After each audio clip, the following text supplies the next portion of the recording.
seribu ampun, hapuskan dosa-dosaku.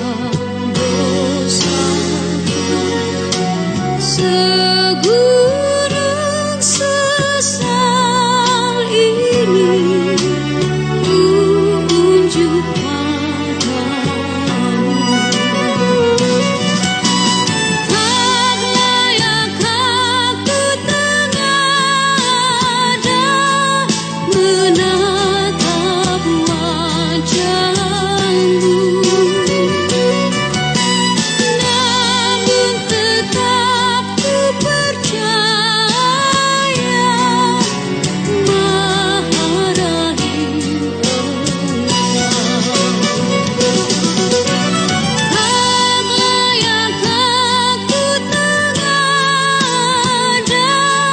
menatap wajahmu, namun tetap ku percaya Maha Rahim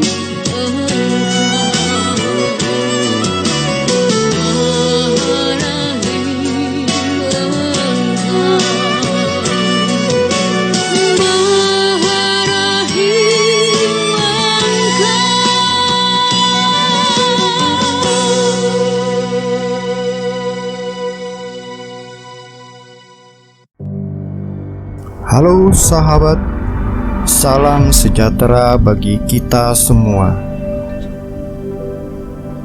Pikiran adalah ruang tempat di mana kita mengaktualisasikan diri. Sebuah proses pembelajaran. Pakailah dengan baik demi kebaikan bersama, sesuai yang Tuhan mau. Inilah Ruang PC. Rabu Abu. Rabu Abu adalah awal dari perjalanan dalam masa Prapaskah.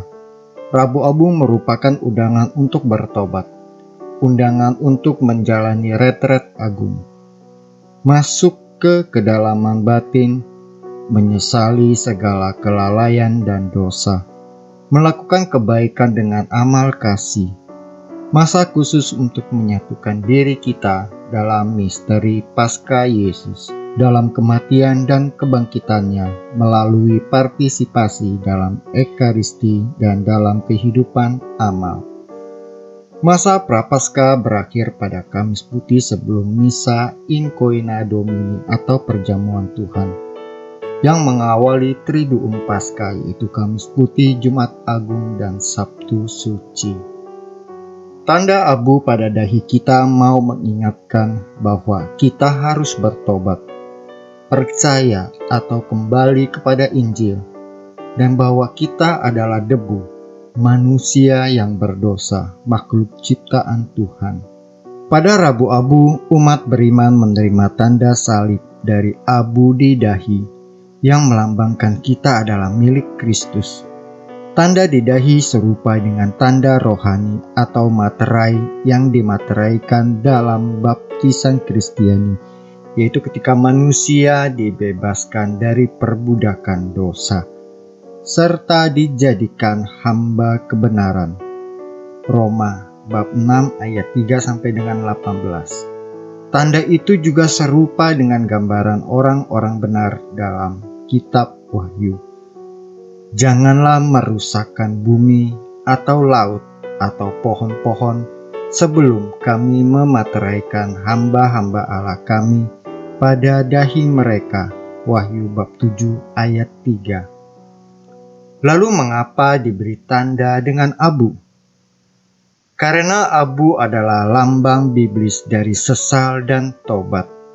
Dalam kitab suci dikisahkan umat Allah mempunyai kebiasaan untuk berpuasa, mengenakan kain kabung, duduk di atas abu, serta menaburi kepala mereka dengan abu. Dalam kitab suci diceritakan bahwa kota Niniwe akan dihancurkan, ditunggang balikan. Nabi Yunus dipanggil Allah untuk mewartakan perihal itu kepada mereka. Orang Niniwe percaya kepada Allah. Lalu mereka mengumumkan puasa, dan mereka baik orang dewasa maupun anak-anak mengenakan kain kabung. Setelah sampai kabar itu kepada raja kota Niniwe, turunlah ia dari singgasananya, ditinggalkannya jubahnya, diselubungkannya kain kabung, lalu duduklah ia di abu. Lihat pada bacaan pertobatan Niniwe di kitab Yunus bab 3 ayat 1-10. Sekarang kita tidak lagi mengenakan kain kabung atau duduk di atas abu, tetapi kita masih meneruskan kebiasaan berpuasa dan membubuhkan abu pada kening kita sebagai tanda sesal dan tobat.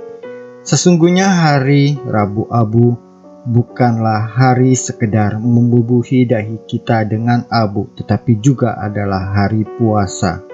Selain itu, abu juga melambangkan kematian, dan dengan demikian mengingatkan kita akan ketidakabadian kita. Karenanya, ketika imam dengan ibu jarinya membubuhkan abu di kening umat, ia akan berkata, "Ingatlah, manusia berasal dari debu dan akan kembali menjadi debu." Seperti yang difirmankan Tuhan kepada Adam di Kejadian 3 ayat 19 atau kitab Ayub 34 ayat 15, Mazmur 90 ayat 3, Mazmur 104 ayat 29, Pangkhotbah 3 ayat 20. Perkataan tersebut diucapkan juga dalam pemakaman. Abu menjadi abu, debu menjadi debu. Sesuai firman Tuhan kepada Adam dan sesuai dengan pengakuan Abraham. Aku debu dan abu. Kejadian 18 ayat 27. Atau imam akan berkata, "Bertobatlah dan percayalah kepada Injil." Demikianlah abu menjadi tanda ketidakabadian kita, serta mengingatkan kita akan pentingnya bertobat sebelum hidup kita di dunia ini berakhir dan kita menghadap Sang Pencipta. Abu yang digunakan pada hari Rabu Abu adalah abu yang dibuat dengan membakar daun-daun palma yang berasal dari Minggu Palma tahun sebelumnya. Daun-daun palma itu kemudian diberkati oleh imam. Abu yang diberkati telah digunakan di dalam ritual keagamaan sejak zaman Musa. Bisa dilihat di kitab Bilangan 19 ayat 9 sampai dengan 10 dan 17. Mengapa kita menggunakan daun-daun palma yang berasal dari hari Minggu Palma tahun sebelumnya? Pada Minggu Palma kita merayakan Yesus yang masuk ke kota Yerusalem. Kitab suci mengisahkan pada saat Yesus memasuki kota Yerusalem, orang-orang bersuka cita menyambut Yesus yang memasuki Yerusalem dengan jaya, gegap gembira. Mereka menyambut kedatangannya dengan melambai-lambaikan daun-daun palma. Tidak sedikit juga di antara mereka yang membentangkan pakaian di jalanan. Namun, mereka tidak menyadari bahwa ia datang untuk wafat guna menebus dosa-dosa mereka. Dengan menggunakan daun-daun Minggu Palma, gereja hendak mengingatkan bahwa kita selayaknya tidak hanya bersuka cita atas kedatangan Yesus, tetapi juga menyesali kenyataan bahwa karena dosa-dosa kitalah, maka ia harus wafat bagi kita, guna menyelamatkan kita dari api neraka. Sahabat Ruang PC, semoga dengan segenap hati dan dengan segenap kekuatan kita mau menyadari bahwa kita adalah manusia yang sangat beruntung, karena kita selalu diberi jalan untuk bertobat. Semoga tanda salib dengan abu bukan saja termaterai di dahi kita, tetapi juga di hati kita dan selalu membekas dalam hati, sehingga kita setiap saat selalu menyadari bahwa kedagingan kita yang lemah akan selalu membawa kita ke dalam dosa. Semoga dengan kedalaman hati kita itu, kita dibawa kepada pertobatan yang sejati. Semoga. Nah, sahabat Ruang PC, demikianlah episode kita kali ini. Bagi sahabat Ruang PC yang belum subscribe, jangan lupa di subscribe. Jangan lupa juga menyalakan notifikasinya supaya Anda selalu mendapat pemberitahuan setiap ada video baru. Kalau suka dengan bahan katekese kali ini, silakan di like dan komen. Terima kasih, Tuhan memberkati. Non scole servita discimus.